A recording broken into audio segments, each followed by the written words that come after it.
Hi everyone, this is a support session. So the case study itself needs to be structured in a specific way.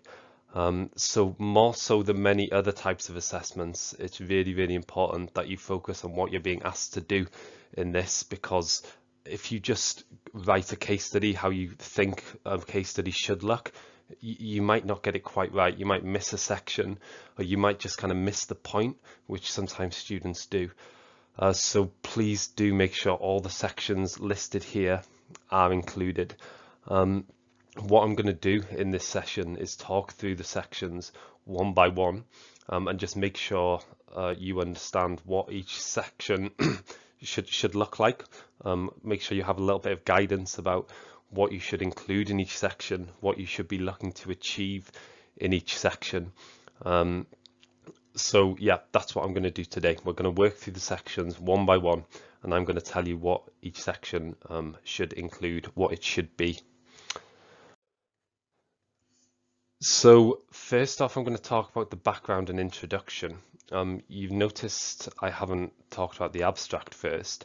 The reason for that is, even though the abstract is included at the start of the submission, so at the start of the case study, you don't actually write the abstract until the end. So you need to complete the case study. And then when you've completed the case study, when you've done the discussion, when you've done the background, when you've done on the timeline, and when you've done everything else that you're asked to do, you then go back and write the abstract. The reason why you need to approach the submission in this way is because the abstract is essentially a summary in some respects. It's a summary of the case study, and to write that case study, you need to to write that summary of the case study, you need to have your case study completed essentially. You need to know what you're saying in your discussion. You need to know what the timeline looks like. Otherwise, you can't summarize them, right? So an abstract is super important, but it's the last thing you write. So I'm going to come back to the abstract at the end. First, I'll talk about the background and the introduction. So the background and introduction, first, I'll say it's the same thing. So whether you call it the background or you call it the introduction, it doesn't really matter. What matters is that it fulfills the intended purpose. And the intended purpose is to give the reader the necessary background information that they need to understand the rest of the case study. So that's why we call it a background. Again, sometimes we'll call it an introduction, but the principle is the same. You're conveying the information that a reader needs to understand as they're going into the case study. Some students will struggle with how much detail to include in the background. It's natural. I mean, even when I'm writing a paper, I struggle with it sometimes. But the key thing you need to remember is that fact that it should provide the reader with the information they need to understand the rest of the case study. If you find yourself going into real technical detail that isn't necessary for the reader to understand the case study, then you may be going off track. You may be going into too much detail in specific areas. Similarly, if you're missing things out that will be necessary later, so if you're missing out bits of information that the reader really needs to understand the discussion or understand the timeline of events, then you're kind of going in the opposite direction. Then you're writing a background that isn't really sufficient. So you don't want the background to be too detailed, but again, it needs to provide the reader with a sufficient level of understanding of the topic so that they can process the rest of the case study. What I have here are some examples of the kind of things you'll be talking about. Context is an important thing that needs to be included in the background.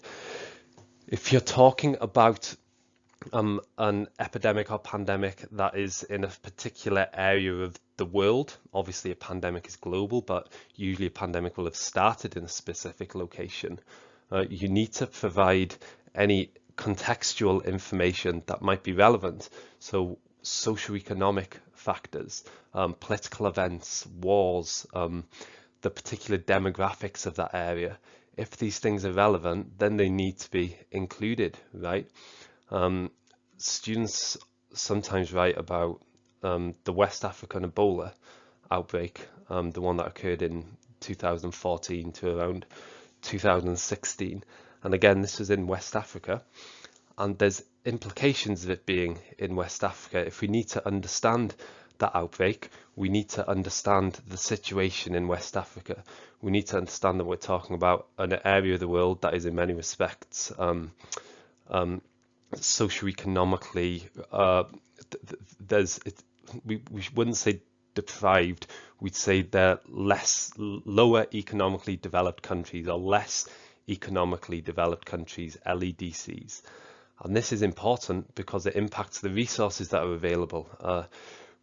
There aren't necessarily strong healthcare structures in place. People don't necessarily have a lot of expendable kind of resources and wealth. They don't have the resources. And this impacts how a pathogen spreads. It impacts the ability of governments and individuals and healthcare systems to prevent an epidemic. So it matters. So you need to talk about these things. Similarly, if we think about HIV, there's lots of issues around HIV with things like HIV and AIDS denialism. Super important. Again, it's not talking about the strict science of it. It's not talking about the pathogenesis of HIV. It's talking about the context around it. It's talking about wider factors that impact the spread of HIV. So again, these are all really, really important things that we need to think about. Demographics as well. If we stick with HIV as an example, when we saw HIV first emerge as a pandemic, we saw that it was largely confined to MSM, so men who have sex with men, and there was issues related to that, stigmatization for one, and then we're kind of pushing into ethics and things like that, which is all part of the context. These are all things that impacted the spread of HIV in its early days in the 1980s. So these are factors that you need to describe, that you need to lay out, and no matter what epidemic or pandemic you're talking about, you'll find there are certainly factors that are contextual that you need to discuss. If we think about TB, TB's a terrible example actually, because yours needs to be a viral pathogen. So what's a better example than TB? If you think about Zika virus in South America, so not too long ago there was a widespread incidences of Zika virus in South Africa that we could identify as a epidemic. What are the socioeconomic factors there? We have to think about what are the consequences of this happening in South America. Very, very different to if it was happening in Western Europe or if it was happening in East Asia. The situation is just different because the context is different. So you need to identify any relevant factors. Okay, the causative agent itself is something you also need to discuss. So if you're writing a case study on a particular viral epidemic, which you will be doing, epidemic or pandemic, you need to provide information on the virus. So what type of virus is it? And we've spent quite a few lectures now discussing the different types of viruses. And this is your opportunity to put that knowledge into action, to show that you understand the differences between the different types of viruses. Is it a DNA virus? Is it an RNA virus? This is also where you can talk about pathogenesis. So how is it transmitted? What body system does it infect? How does it infect that body system? You can also be talking about things like diagnosis, things like treatment. So this is where you're talking about the technical, scientific information that it's necessary for us to understand. And again, you're not going to be evaluating that information here.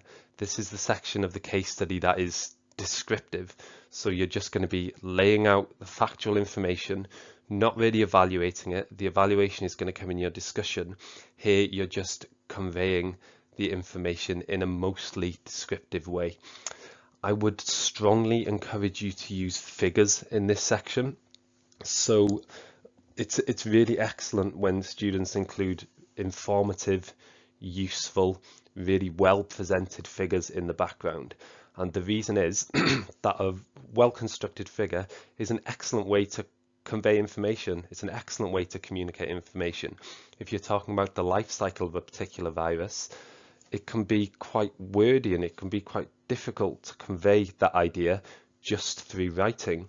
However, if you include a figure, that's often a much more effective way to communicate these technical scientific concepts. Obviously, you're going to complement that figure with writing, so you're going to explain what the figure says, but a good figure can really help you to communicate some quite complex ideas. Similarly, when you're talking about the context, graphs and figures and things like that can help you do that as well. Students really like to include epidemiological maps, for example, and maps are really, really good. If you're showing, let's say, the early stage of the outbreak, so you're showing how the outbreak began, a figure can be great. So if you just have a map showing the instances in different regions, excellent. Just as long as it's well presented, as long as it's clear, as long as it's a high quality figure, then this can be really, really useful. And again, here I've added a sentence saying that the level of detail should be appropriate. And again, it should be relevant as well. And what I mean by these terms is that it should be necessary to provide a reader with a level of understanding that enables them to progress through the case study and not be confused.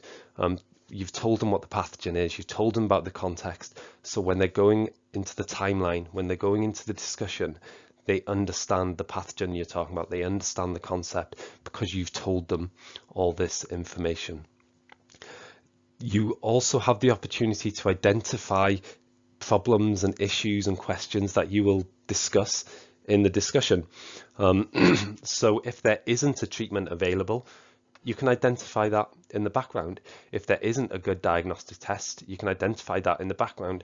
If we don't really understand the socioeconomic status of an area, you can mention that in the background. And again, you're not evaluating it here, you're not discussing it in any depth, you're just identifying it, you're just saying, this is the situation, this is what we don't know, or what we do know, or what we don't fully understand, and then you're going to discuss that later in the discussion. And hopefully it's clear that that is part of the background, you're laying the foundation. And again, that's what the background should be. You're laying the foundation for the rest of the case study. Okay, so that's the background and introduction, and next we want to go on to the timeline of events. So the timeline of events is a really important section. It's also a section you may have not included in any of the submissions. It's really quite unique to case studies. So I'm going to tell you now exactly what a timeline of events is and what it should hopefully look like. This is again going to be a descriptive section. So in this section, there's really not going to be evaluation. There's not going to be in-depth discussion. What you're doing is you're describing a specific timeline of events. This is going to be done in as much detail as you can. Again, we're out the background now. We're into the timeline of events, and it's really, really important that you give the reader a very, very clear idea of how the epidemic or pandemic progressed. The best way you can do this is by presenting a physical timeline, which is a figure. So you're going to hopefully have a figure which is really clear, which shows the progression of the epidemic or pandemic. If there's a conclusion to the epidemic or pandemic, that's where the figure is going to end. If there's no conclusion, it's going to end where you see fit, or you're just going to make it clear that the epidemic or pandemic is ongoing. I say it should be done as a figure because I really think that's the most effective way to communicate a timeline. We're talking about a timeline, so a timeline is really it's well suited to being presented as a figure, as a nice chronological figure where you can clearly see the progression of the epidemic or the pandemic. So you're literally making a physical, literal timeline that the reader can observe and read. And again, it should be chronological, going from the start of the epidemic or pandemic to either the end or to the current state of affairs. It could be that you're not entirely sure how and when the pandemic or the epidemic originated.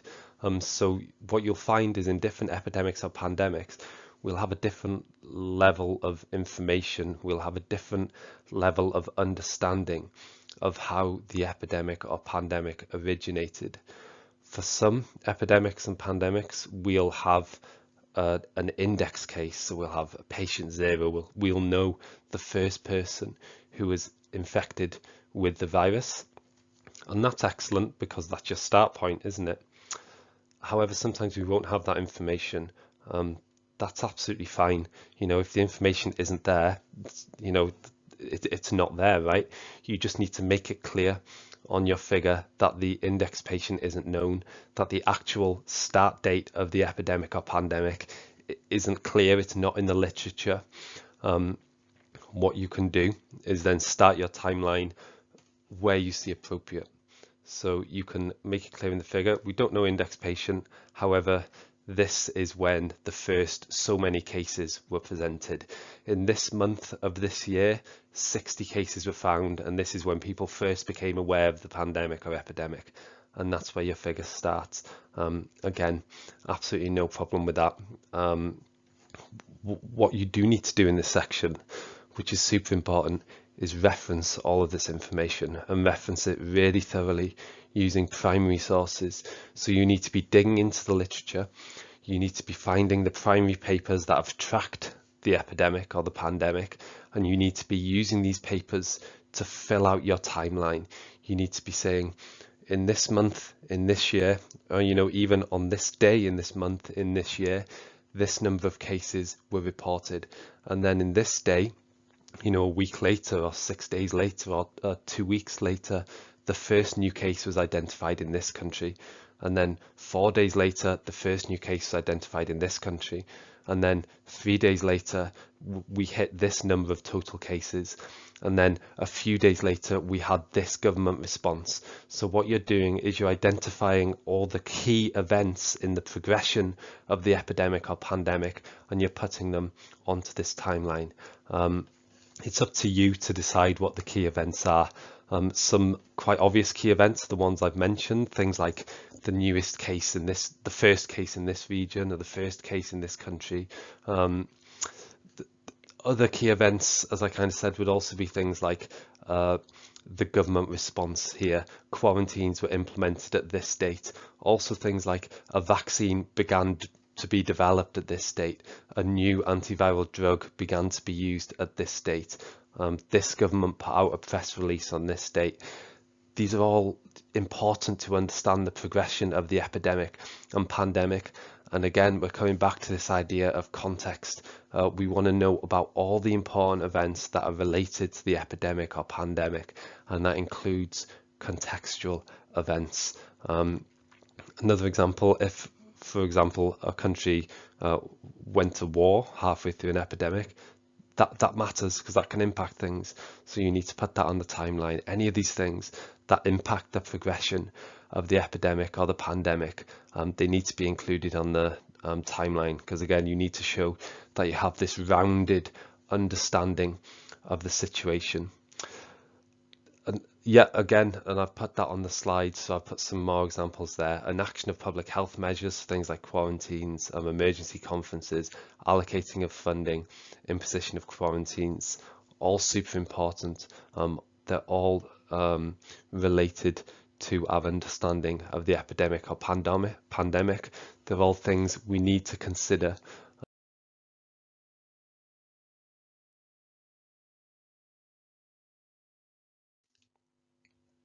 So that's the timeline of events. And again, one of the key things is communication. It has to be clear. So again, I recommend you to use a figure, because to me, that's the clearest way to communicate this information. And the figure itself needs to be a clear figure. It shouldn't just be a figure, it should be complemented with writing. So you should be explaining the figure, you should be talking us through the figure, but the central focus of this timeline of events should ideally be a clear, well-constructed figure that is very, very well referenced, that is very informative, and that contains all the key events that occurred in the pandemic or epidemic. Okay, so that's the timeline of events. Next, we have the discussion. So I'm 100% sure you've written a discussion before. The discussion to this case study is in many ways going to be similar to the discussions you will have written for other pieces of work, so more traditional essays. What I mean by that is the purpose is the same. The purpose of the discussion is to discuss the topic. And in this case, the topic is a case study. So what you need to do is to discuss the case study itself. So in a scientific paper that is not a case study, you would usually have, instead of a timeline of events, you'd have your results, right? You'd have the results of the experiments you've done. And in the discussion, you'd be discussing the results. In this piece of work, because it's a case study, you have a timeline of events, and what you're going to be discussing is the timeline of events. So you're going to be discussing how the epidemic or pandemic progressed. How you're going to be discussing it is similar to how you'd be discussing results in a kind of research paper. And what I mean by that is you're going to be evaluating the information. You're going to be critically discussing it. You're going to be saying the strengths and the weaknesses of various aspects, and that's what the discussion is for. And that is really summarized here in the first sentence, where I say that the section should be primarily critical and evaluative. So again, what you're doing in this discussion is you're evaluating the timeline of events. You're going through the timeline of events and you're evaluating the different events that occurred. This section is therefore inherently different to the timeline of events and background because it's not descriptive. It's not a descriptive section. You've described all the information in the background and in the timeline of events. What you need to do here is evaluate it. Evaluation is different to description. By now, I'm sure you have a good idea of what evaluation is. Just to reinforce that understanding, evaluation is you using the literature and using your scientific understanding and critical understanding to essentially say whether things worked or things didn't work, say why they worked and why they didn't work, say what should have been differently, say what was done right, say what was done wrong. Do all these things. So you're adding value, you're evaluating, you're critically analyzing things. If you want some specific examples, we can say in the timeline of events, for example, we'll say quarantines were introduced on a particular date, and you've given me that information in the timeline, and that's great. In the discussion, what you need to do is evaluate that fact. So evaluate whether the quarantines were useful. Did they work? If they did work, why did they work?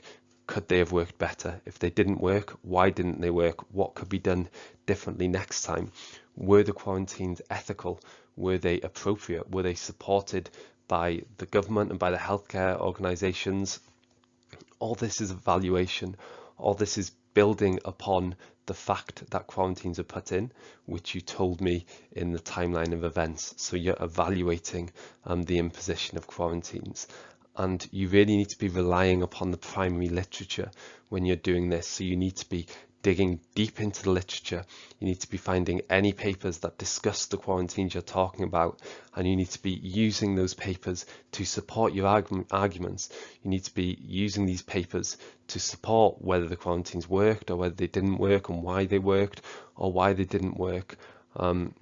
So what you're really doing is putting forward evaluation that is supported by the literature. So it's reasonable, it's objective, it's rational, and we know it's all those things because it's supported by the literature. It's not just your opinion, it's supported by the literature, it's objective. What other examples? So another example would be the implementation of a particular drug. So if a particular drug began to be used on a specific day, and you've told me this in the timeline of events, What you need to do in this section is tell me whether the use of that drug was successful. Again, did it work? Did it not work? Why did it work? Why didn't it work? And you don't be afraid to go deeper. You need to go as deep as you can. So if, for example, you tell me it didn't work, and then you're telling me that it didn't work because people didn't want to take the drug, why didn't they take the drug?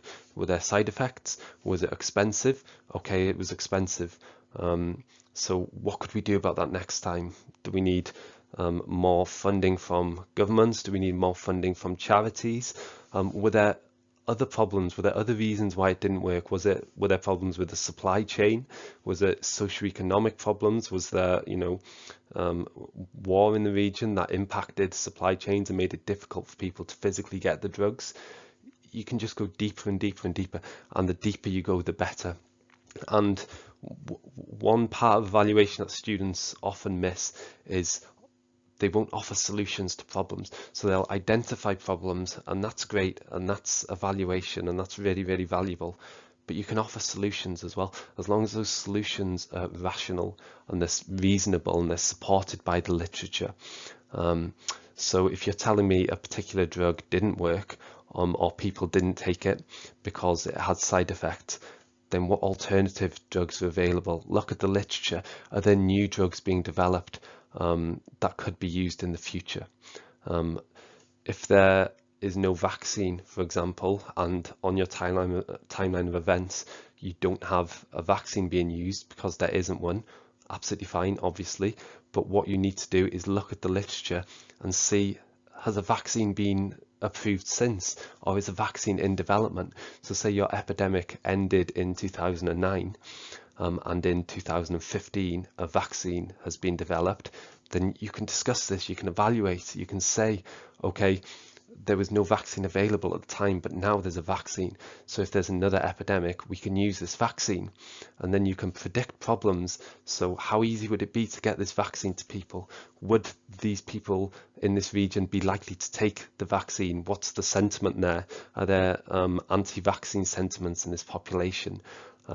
Do we have cold chains in place? So could the vaccine be delivered to these people, or are they in really rural areas? You'll see that a lot. You'll see in some epidemics, even though there is a vaccine available, it's difficult to get it to people if they live in rural areas. Again, you might have heard of something called a cold chain. It's the fact that vaccines need to be stored at a certain temperature, and it can make it difficult to transport vaccines to rural areas, particularly in countries that have, of a particular climate, so they're hot countries. So it's another barrier that you need to discuss, that you need to evaluate, and that you could potentially be suggesting rational and reasonable solutions to. And I've got a few examples here listed of the types of questions you could be asking while you're evaluating. So if we think about a particular response, whether it's the response of individuals or it's the response of a government or a healthcare system, media as well, it's also important to think about the response of the media. Were the responses appropriate? Were they effective? Were they cost effective? So did we waste a huge amount of money for some reason? If so, why? How could we do things differently next time? Were they timely? Did some organizations react too slow, or did some kind of jump the gun? Did they act too fast? And we see that too sometimes. We see quarantines, so these quite extreme measures being imposed arguably too quickly, and you might find papers arguing that quarantines have been imposed too quickly in some epidemics or pandemics, and that's an absolutely valid position. If you can find papers to support that argument, that's absolutely valid, because if we're thinking about ethics, there's an ethical cost to quarantines. So if we're imposing quarantines too early, we're restricting people's movement, we're restricting their rights, and we're in a very grey area ethically. Preparations is a big one. So one thing we can do is we can look back, because that's what we're doing. We're kind of being retrospective. We're looking back at the epidemic or pandemic, and we can say, were we prepared? So if we did something happened in timeline of events on a particular date, we implemented a vaccine or we implemented some other strategy, Could we do it quicker next time? Could we maneuver ourselves into a better situation so we're better prepared? So you can be using your evaluation, you can be using the information to inform a better way to prepare for the next pandemic or next epidemic, if there is potentially going to be one of your chosen viral agent. And again, a lot of this discussion is going to be identifying mistakes, so identifying things that were done wrong. This government didn't do this, they ignored this problem. This health organization acted in a bit of a, they weren't honest about something, or they were really slow to do something. Think about why. It's important to discuss why and discuss again how things could be done differently next time. Another important part of the discussion is discussing the pathogen itself, because again, this is super important. So in your background, you will have communicated information relating to the pathogen itself. You would have told us what type of virus it is, how it's transmitted, the pathogenesis, all these things related to the pathogen itself, all these things related to the virus. You can evaluate these things as well, because they're really important. Did the virus transmit how it was expected to transmit, or did it suddenly seem to be transmitting in a new way? Was it transmitting from animals? For example, sometimes you'll find there are reservoirs, animal reservoirs, that you didn't know about before. Did it mutate in a way that we didn't expect, and did it gain some properties? These are all things you can evaluate, and again, you can do this with an idea of informing future approaches. So you can say, for example, oh, this virus mutated in such a way and it gained an ability to do this. It was more transmissible, or it was more infectious, and we need to consider this next time. We need to think about the possibility that this could happen again. And finally, I mentioned ethical issues. So I kind of touched on this when I was talking about quarantines, but we really do need to think about ethical issues. So when you're discussing all these facts, you need to remember we're talking about real people, we're talking about real populations. We need to be really evaluating how the different strategies, how the different events impacted different individuals. And this is quite a difficult thing to evaluate sometimes, because it's not always clear cut. I think I've talked to you at some point about HIV in Cuba. So when HIV first began to spread in the 1980s, Cuba went really strict in terms of their preventative measures. So they stopped all blood products going into the country and things like that. Anyone who's diagnosed with HIV was put into a health facility, which was not much better than a prison, really. And these were all efforts done to prevent the spread of HIV, and it worked. It worked really well. However, there's a huge ethical cost to that. It's many other countries and Western countries at the time basically said, this is not how we can deal with this epidemic, with this pandemic. It is just not an ethical approach. So we're not just thinking about whether various strategies worked, we're also thinking about the ethics of these strategies. After the discussion, you should go straight into future perspective section.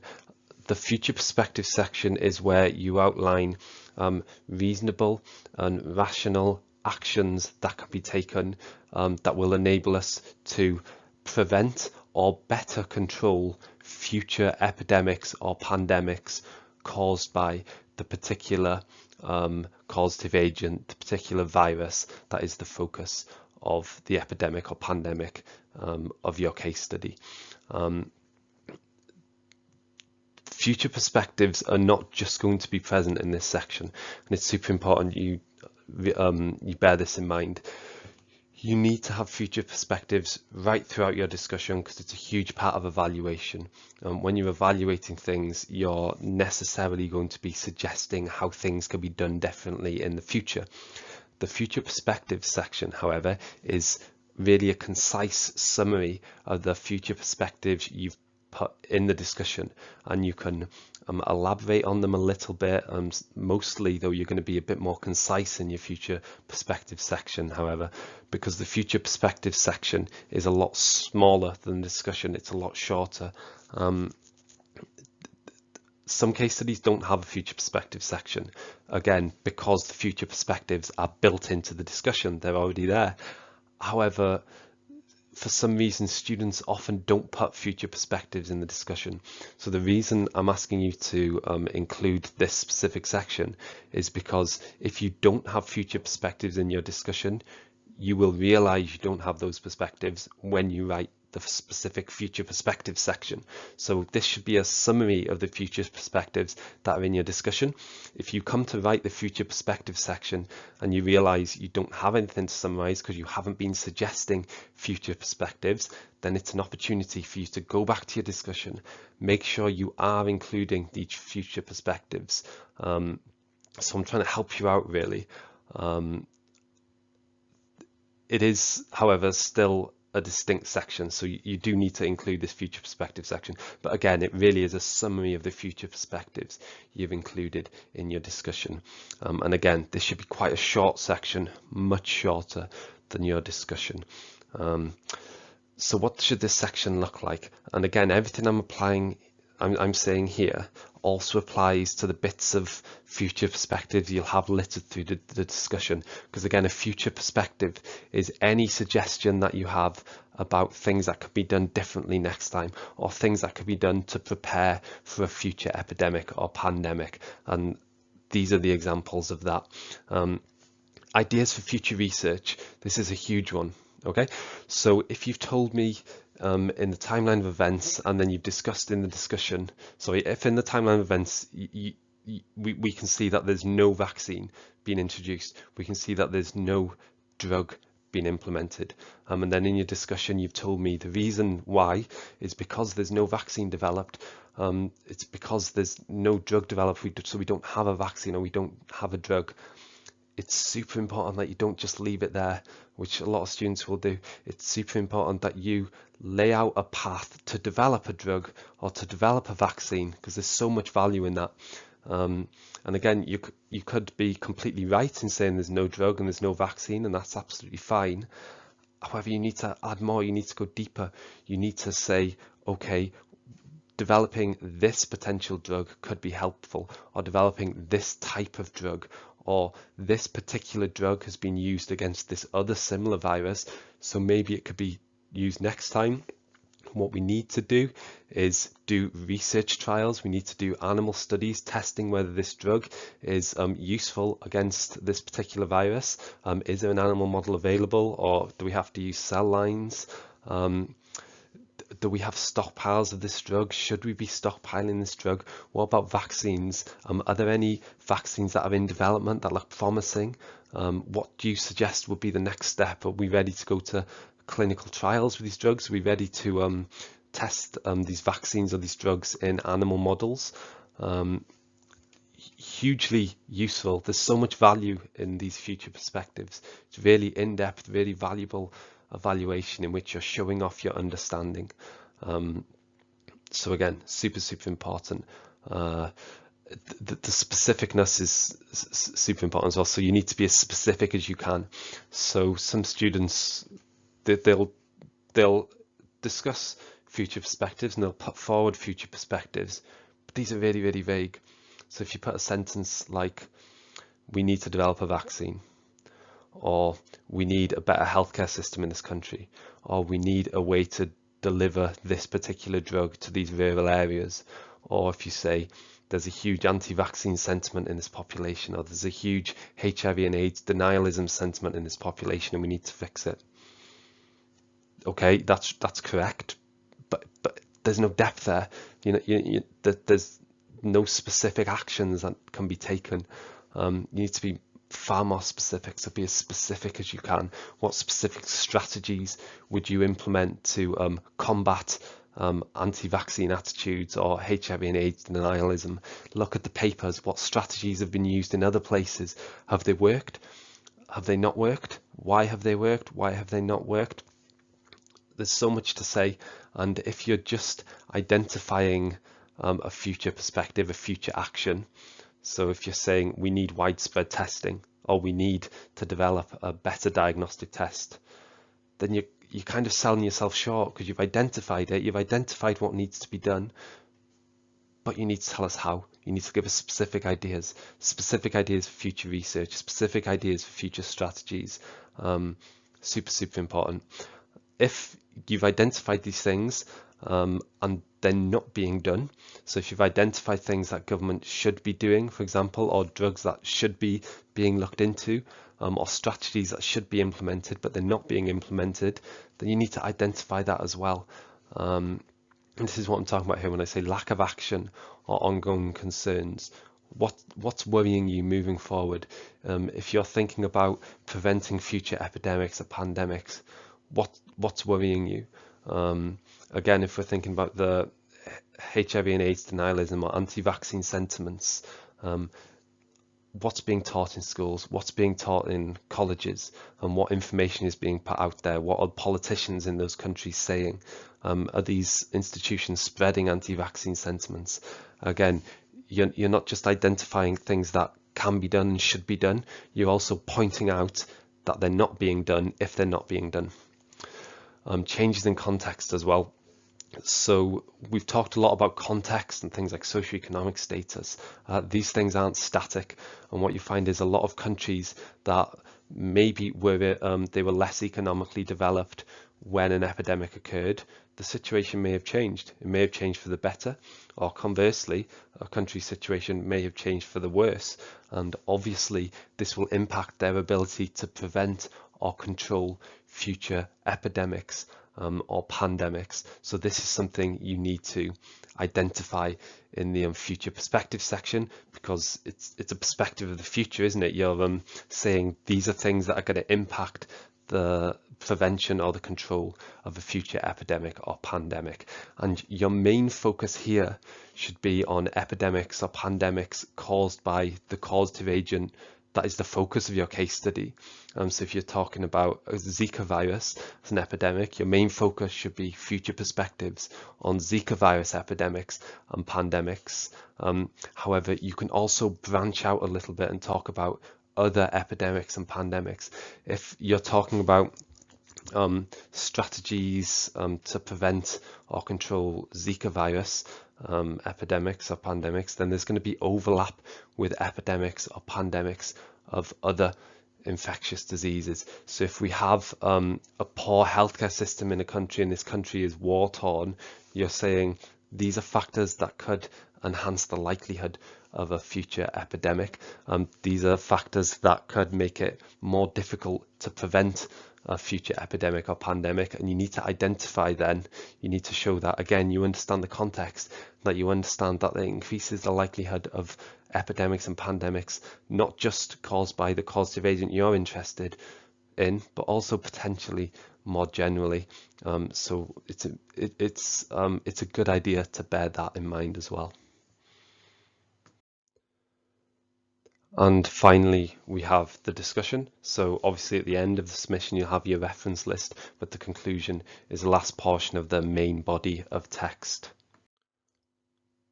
So your conclusion is essentially going to be a very concise summary of your discussion and of your future perspectives. And what you're really doing in the conclusion is identifying what you think are the key points. So the key things that you want someone to take away. That's what the conclusion is. You're concluding.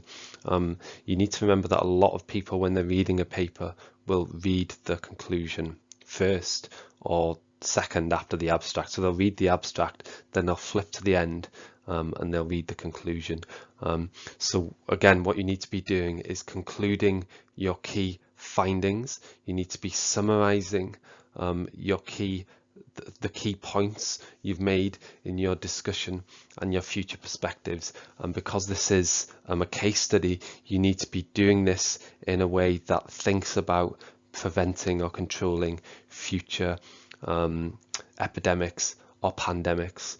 So it's not dissimilar to the future perspective section. However, you're rolling the information from the discussion in as well. So a summary of the key findings from your discussion alongside the key future perspectives that you put forth and discussed in detail in the discussion and the future perspectives section. And this slide is just to emphasize the fact that the discussion and the future perspective section and the conclusion are what really separate very strong submissions from excellent submissions. So to have a very strong submission, you essentially need to have done almost everything right. You need to have a really good background, you need to have really good timeline of events, you need to have a really good discussion, future perspective section, and the conclusion. So everything needs to be really good. You can't have any significant downfalls really if we're talking about a very strong piece of work. However, if you want to have an excellent submission, so if you're thinking about being above the 70% mark, let's say, it's not enough to have done everything really well. You need to have done things excellently, and the way you can show your excellence is through the discussion and the future perspectives and the conclusion. So the background and the timeline of events, these are descriptive. So in a sense, there's only so well you can do there because you're just describing things. There's no room to kind of show off, if you like, to show off your ability to evaluate and be insightful, to show off your intelligence and your scientific mind. You're just describing things. And obviously you need to have done that right, and it needs to be super clear and communicated well. However, it's in the discussion and the future perspective and the conclusion session in which you're showing off your ability to evaluate, you're showing off how insightful you can be.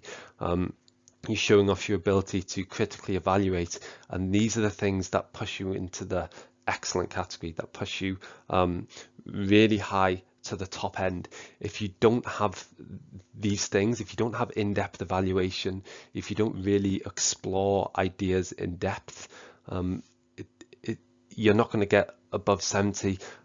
You're likely not even going to get above 60 if you really have evaluation that just isn't at that grade, if the evaluation isn't good enough. So again, if you're really looking to get into these top boundaries, you really need to focus on the evaluation. You really need to make sure it's in depth. Obviously the future perspective, obviously the timeline of events and the background is super important. But what I'm trying to say is that if you get all that stuff right, it's not enough. It's not enough to get you into the high boundaries. If you want to get into the high boundaries, you need to be showing in-depth evaluation. You need to be showing insight. You need to be showing, again, critical analysis. These are the things that can potentially push you into the top band. So I'd encourage you to bear that in mind. It's I won't say disheartening, but every year there'll be submissions that are really good. They get almost everything right, and they're really good submissions and they're strong submissions. However, the evaluation just isn't in depth. Ideas aren't explored, and it's clear that the students put a lot of work into the submission. However, they just haven't explored ideas. They haven't gone into depth of the evaluation. They haven't been specific when they're talking about future perspectives. They haven't put future suggestions that are really specific and clear. So the work is limited, and they're not getting above 70, and sometimes they're not getting above 60 because the depth isn't there. So we're at level 6, and this evaluation is really, really important, and it's in the discussion, future perspectives and conclusion where you demonstrate this evaluation. And finally, we have the abstract. Now, as I said at the start, the abstract is what you write last, because your abstract is a summary of everything. So your conclusion is a summary of the evaluation you've done in the discussion and the future perspectives you've suggested in the discussion and the future perspective section. However, the abstract is a summary of everything. So it's a summary of your conclusions, as well as a summary of the background, as well as a summary of the timeline of events and the discussion and the future perspectives. So it's going to be short. It's going to be definitely no more than 10% of the word count overall. So you're probably only going to be able to say a sentence or two on each of the different sections. And these aren't distinct sections. You're going to roll it together into one big paragraph. That's what the abstract should be. But again, really a summary of the entire case study. You could be thinking, how am I going to write a summary of the entire case study in just a paragraph? Abstract's quite tricky to write actually, but writing an effective abstract is super important. If you are struggling, look at some published case studies, look at some published research papers online, and you'll hopefully see exactly how it's done. It's just a summary, a really clear summary of the key points. So the key information about the background and the timeline and the discussion and the future perspectives and the conclusion all rolled into one. So you're giving a summary of the entire paper in this very short section. And again, it's really important we have a clear abstract, because that's what people read first. You probably know this when you're reading papers online. The first thing you read is the abstract, and essentially what you're doing when you're reading the abstract is you're deciding if you want to read the rest of the paper, because again, that's what an abstract is. It's a summary of the paper. So once you've read the abstract, you should have an idea of whether or not you want to read the rest. So please consider that when you're writing your abstract, and again, it should be the last thing you write. Okay, I hope that was useful. I hope it was clear as well. Obviously, if you have any questions, I'm happy to answer them at any time. You can send me a message on Teams or by email. It could be that something I've said hasn't been clear, or that you feel like there's a bit of information that's missing. I'd encourage you to ask me. Again, Teams or email, I'm always happy to answer, but hopefully this gives you some kind of support and gives you some guidance on how to compose this case study, and not just how to compose it, but how to compose it well. So how to do well on the case study. Again, this is designed to complement the assessment brief, so please don't rely solely on this. Please also be looking at the assessment brief. Okay, thanks very much everyone. Take care.